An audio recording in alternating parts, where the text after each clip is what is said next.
नमस्कार दोस्तों, एजुविस्टा एकेडमी में आपका स्वागत है। आज जो हम चैप्टर आपके साथ में शेयर करेंगे वो है फंडामेंटल ऑफ इन्वेंट्री मैनेजमेंट। जो इन्वेंट्री मैनेजमेंट होता है वो अधिकतर ऐसी कंपनियों के लिए होता है या ऐसे बिजनेस के लिए होता है जहाँ पे आपको स्टॉक होल्ड करना होता है। स्टॉक होल्ड करना मतलब होता है कि जैसे आपके जो रॉ मटेरियल होते हैं या जो फिनिश गुड्स होते हैं वो आपके पास होल्ड किए रहते हैं, या ऐसे भी बिजनेस किए जाते हैं जहाँ पे आपको मैन्युफैक्चरिंग की जाती है इसका, या फिर प्रोडक्शन में इनके यूज़ होते हैं। तो ये जो आपका इन्वेंट्री है ये यहाँ पर यूज़ होता है। तो इन्वेंट्री का मतलब होता है कि आपके रॉ मटेरियल जो आपको यूज़ होना है प्रोडक्शन में, और आपके फिनिश गुड्स जिसको आप रॉ मटेरियल के थ्रू प्रोडक्शन के बाद बनाकर सेल करेंगे। तो आपने अभी देखा फिनिश गुड्स जो रहता है वो एक फैक्ट्री में या एक बिजनेस के लिए आपका एक स्टॉक होल्डिंग के रूप में होता है जिसको बाद में सेल किया जाता है।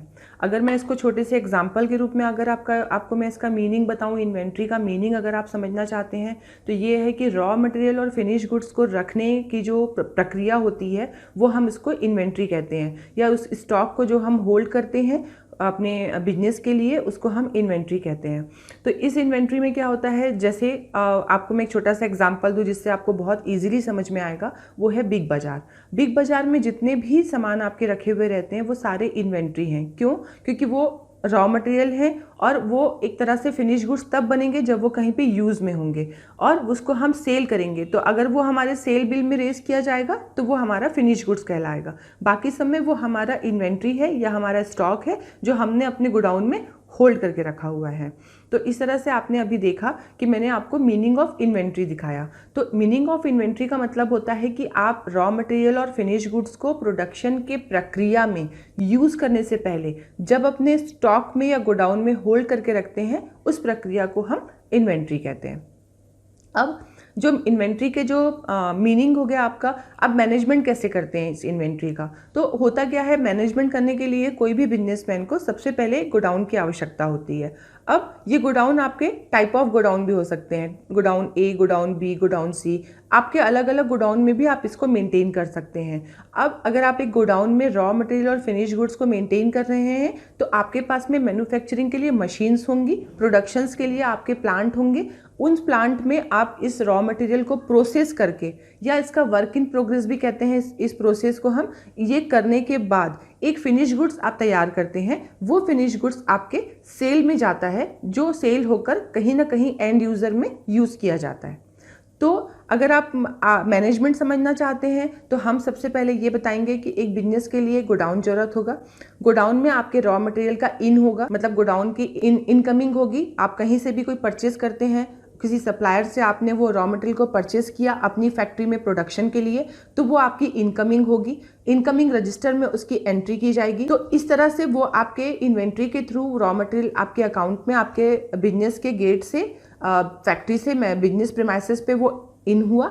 अब उस रॉ मटेरियल को आपने अपने प्लांट में, अपने मशीन में उसको प्रोसेस में डाला, और प्रोसेस में डालने के बाद लेकिन उसको क्या होता है, जब प्रोसेस में आप डालते हैं तो उसका एक क्वांटिटी मेजरमेंट होता है। क्वांटिटी मेजरमेंट करने के लिए वहाँ पे एक्सपर्टीज़ रहते हैं कि कितने रॉ मटेरियल को आप यूज़ करेंगे, उसके साथ में सब रॉ मटेरियल, या उसको यूज़ करने के लिए आपको एसिड लगता है, फ्यूल लगता है, मतलब उसके साथ में सब रॉ मटेरियल जो होते हैं जिसके कारण वो रीप्रोसेस होकर फिर से कोई फिनिश गुड्स के रूप में वो कन्वर्ट होता है। तो इसके लिए आपको और भी बहुत सारे जो बोलना चाहिए कंज्यूमेबल्स या स्टोर्स के थ्रू आपको जो आइटम लगते हैं वो लिया जाता है।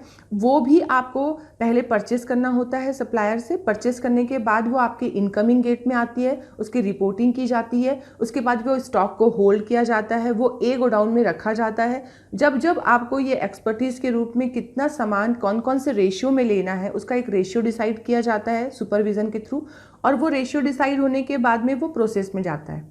जब ये प्रोसेस हो जाता है, रॉ मटेरियल से प्रोडक्शन का जब प्रोसेस हो जाता है, तो ये प्रोसेस होने के बाद आपका एक गुड्स तैयार होता है, या एक फिनिश गुड्स कहते हैं हम जिसको, वो तैयार होता है। उस फिनिश गुड्स को फिर से आप गोडाउन बी में रखते हैं। गोडाउन बी में रखने के बाद में उसकी क्वालिटी चेकिंग की जाती है। क्वालिटी चेकिंग होने के बाद में वो मार्केट के लिए अवेलेबल है या नहीं, या जैसा मुझे ऑर्डर मिला था, मेरे को सेल ऑर्डर अगर मुझे मिला हुआ है तो उस सेल ऑर्डर के अकॉर्डिंगली वो आइटम मेरा प्रिपेयर हुआ कि नहीं उसकी चेकिंग की जाती है। वो भी एक्सपर्टीज़ के द्वारा चेकिंग होता है, और वो करने के बाद जब वो फाइनल हो जाता है कि हाँ ये बाहर सेल आउट करने के लिए या so and so sell order के अगेंस्ट में ये फिनिश गुड्स बिल्कुल परफेक्टली बन चुका है, तब हम उसे गोडाउन सी में एंटर करवाते हैं और गोडाउन सी से वह सेल के लिए ट्रक में लोड होकर उसको लोडिंग किया जाता है।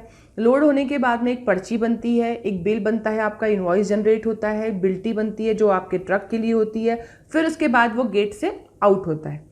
तो ये जो पूरा प्रोसेस आपने देखा, जहाँ पर एक रॉ मटेरियल आपकी फैक्ट्री में आपके बिजनेस प्रेमाइसेस पे इन हुआ, इनकमिंग आपकी हुई, उसके बाद आपने पूरे उस प्रोसेस को किया इन्वेंट्री के सिस्टम में लाकर, और उस प्रोसेस को करने के बाद में आपने एक फिनिश गुड जनरेट किया, फिर उसके बाद आपका वो फिनिश गुड्स मार्केट के लिए सेल किया गया।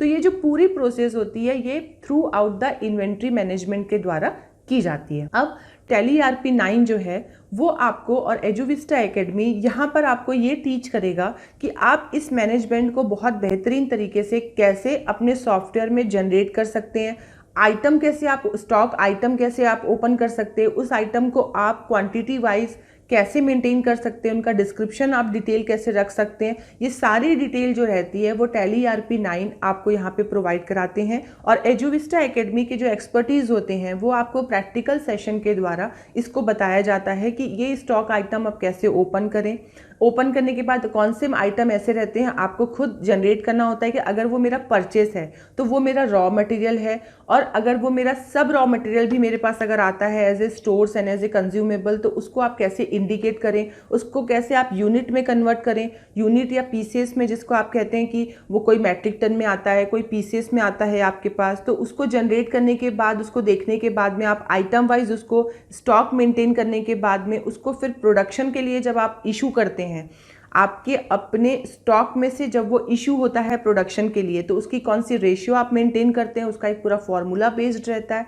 देन उसके बाद में आप अपने ही टैली ERP 9 में उसको फिनिश गुड्स में कन्वर्ट करने के बाद जब आपको वो स्टॉक से रिपोर्ट मिलता है तो आप उसका सेल इनवॉइस कैसे जनरेट करते हैं। तो इस तरह से आप वो आइटम को स्टॉक समरी में मेंटेन करने के लिए और इन्वेंट्री की ये पूरी प्रोसेस को मेंटेन करने के लिए हमारे पास में टैली ERP 9 में इन्वेंट्री वाउचर्स भी दिए गए हैं, हमारे पास में स्टॉक आइटम भी दिए गए हैं। उस स्टॉक आइटम के द्वारा जब आप स्टॉक ओपन करते हैं या किसी आइटम को नया जनरेट करते हैं तो उसको किस तरह से किस किस वे में आप इसको जनरेट कर सकते हैं, हम आपको सारे चीज़ें प्रैक्टिकल सेशन में बहुत अच्छे से क्लियर करेंगे।